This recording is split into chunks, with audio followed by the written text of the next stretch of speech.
de mon vécu et de mon parcours. Créé à la main depuis 1974 à l'école de Diakhao, puis à Sinthiane, Sinthiougarba, puis Lobali, nous avons traversé tout le système éducatif,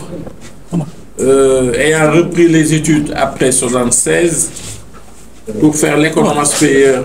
section sciences naturelles. Nous avons donc fait une maîtrise en 1980, puis un DA en 82, une thèse de troisième cycle en 85, une thèse d'État en 92, pour ensuite passer différentes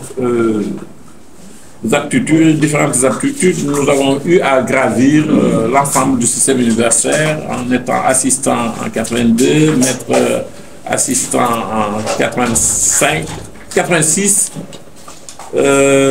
maître de conférence à l'UQAT en 95, puis professeur tutélaire en 2000, devenant tutélaire de classe additionnelle en 2008. Directeur de l'ENSA en 2002, puis recteur de l'Université de Thiès en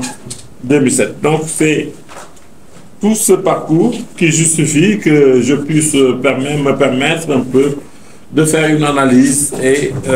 donner un ensemble de recommandations tenant compte des succès et des échecs que j'ai eu à traverser. Donc rien que le titre labyrinthe dans les labyrinthes du système éducatif montre un peu que, en tout cas à la lumière du vécu, il y a suffisamment de matière pour, en tout cas, décrypter, analyser, proposer pour l'avenir. C'est que le Sénégal réew la moo xam ni jël na njàng def ko loo xam ni lu rëy la mais loolu du lu commencé tey jii ñi ngi sant nag autorités yu bees yi bi nga xamee ñëw nañu ci seen programme ñu gis ni def nañ ko priorité wante loolu itam loo xam ni Macky Sall defoon na ko priorité mu nekkoon donc le cœur du plan Sénégal émergent mais fekkoon na Wade Ablaye Wade defoon na ko moom itam priorité fekkoon Abdou Diouf defoon ko priorité fekkoon aussi président poète Léopold Sédar Senghor defoon ko moom itam priorité bi ñu ñëwee nag def ko priorité ñu sant leen ci gërëm leen ci mais di wax nañu moytu defaat erreur yi nga xam ne doon na fi am parce que fii lu nekk tenté nañ ko fi lu nekk def nañ ko fi actuellement am nañu déjà background bu baax li nga xam ne nag mooy des mooy ñu organiser teg ci yoon ba duutul dellu gannaaw bu ñu demee ba am un standard ñu mën koo préserver bu ñu jëm ci kanam te bañ a dellu ci gannaaw parce que dañoo yàgg a am ay niveau yu baax jekk ba yàgg sur certains domaines ñuy delluwaat gannaaw ah loolu baaxul ci éducation parce que éducation mooy li nga xam ni mooy defar nit ki liy defar nit ki nag lu war a avancer la ñu am nag yoo xam ne ñu war a wut léegi ay kàggu yoo xam ni dañuy fexe ba nga xam ni duutul dellu gannaaw ñoo xam ne dañ koy surveiller ñu ñu def benn réflexion boo xam ni xawma état général li ko tudde mais daal na ci ñëpp ñi xam dugal seen xam-xam ba ñu am système bu baax boo xam ni benn lay doon pour tàggat nit ki nga xam ni moom la Sénégal soxla pour 20 ans ou 50 ans. dafa am système dafay am échec dañuy def léeg-léeg dañuy jël lu mel ne Université Thiès bi ñu ko jëlee ñu defoon ni dañuy ñëw boole ay écoles yu mag def leen benn université bu mag bu mucc ay boole ci yeneen étudiants yu bokk ci école yi mais élèves yi nga xam ne ñoo ci nekk am na ci ñoo xam ni ñoom ci ay école la ñu nekk am fa ay privilèges yu ñuy fay am ñoo xaw a dem ba nasaxal li nga xam ne moom moo taxoon état bi jóg wante ma jàpp nag ni étudiant bu dee ni am nañu sax droit parce que baax nañu am ay écoles yu dëgër wante nag ki nga xam ne dafa fiy ñëw yàlla ñu jox ko réew mi jox ko li mu soxla yépp mu jàng wóor la taxaw ni ci sama wet keneen kii du fi jàng kon ki nga xam ne étudiant la benn passager la bu système bi yóbbaale passager bi nag warul a définir li système bi def kon bu dee am na droit jàng war ñeneen ñi war nañu am droit jàng ba nga xam ne li nga xam ne moom la ñu taxawoon a jóg ni dañuy boole école yooyu yëpp génn ci université bi wante nag ñun itam fekkoon na ñu xalaatoon loolu ba dañoo jël sa yeneen école ay UFR ay institut UFR sciences et technologies UFR sciences économiques et sociales UIT UFR de la santé UFR sciences de l'ingénieur yooyu la ñu teg ba nga xam ni projet bi nga xam ne moom la ñu joxoon ñu mujj ko def une UFR une université boo xam ni moom itam évidemment école yi génn nañu mais la fa des ñu ngi former li école yi formé ndax man biologiste la biologiste nag dafa ni dañoo am horreur du vide bu ñu boo ma dindi daggalee dara dama koy remplacer kon nag remplacement boobu ñu ko def ah ba teg fa yeneen UFR yuy def loolu nga xam ne école yi dañ ko doon def dañoo doon def génie civil ma nga ci université ñu doon def daawuñu def géotechnique ñu fay def géotechnique ñu fay def topographie mosuñu école yooyu defuñu ko woon ñun ñoo tax université Thiès moo tax CADAS continuer am ay cadres parce que dañoo dem moom ba seen i cadres di waaj a jeex ñu jox ñu topographie ñu former leen ay topographe ñu indi fa UFR santé mu nekk deuxième université école de médecine du Sénégal ñu def fa institut universitaire de technologie muy former informatique électricité informatique industrielle ak génie civil di def topographie ñu am UFR sciences économiques et sociales muy def informatique pour littéraire di def sciences économiques et gestion di def langue étrangère appliquée donc ñu amaat benn carte filière bu innovante boo xam ni université Thiès tey nekk na université de référence bu ñu toppoon nag xale yi nga xam ne ñoom la ñuy tàggat ci école yi loolu day échec dañu bëgg nag léegi normalement xale bu nekk ci système bi rek nekk ci ab passager boobu la définir sañu concevoir sañu ëllëg suñu ëllëg professeurs yi suñu ëllëg chercheurs yi suñu ëllëg borom xam-xam yi yépp nag ci Sénégal ñoo war di ko suivre pas à pas ah pour tàggat citoyen bi nga xam ne moom la si nekk. Kalidou Diallo c'est mon ami ah ancien ministre de l'éducation donc li muy wax lu mu xam la mais on a eu aussi la chance d'avoir El Hadj Dieng dont je vous ai dit que El Hadj Dieng nekkoon na une référence au lycée Cheikh Anta Diop jël suñu prix yëpp ah tous les prix El Hadj Dieng boobu nee na la concours général itam lu baax la est-ce que vous voyez parce que kii li mu bañ mooy élitisme li kii Kalidou Diallo li mu wax am na lu ci am parce que dafa élitisme baaxul ay lycée yoo xam ni dañuy jël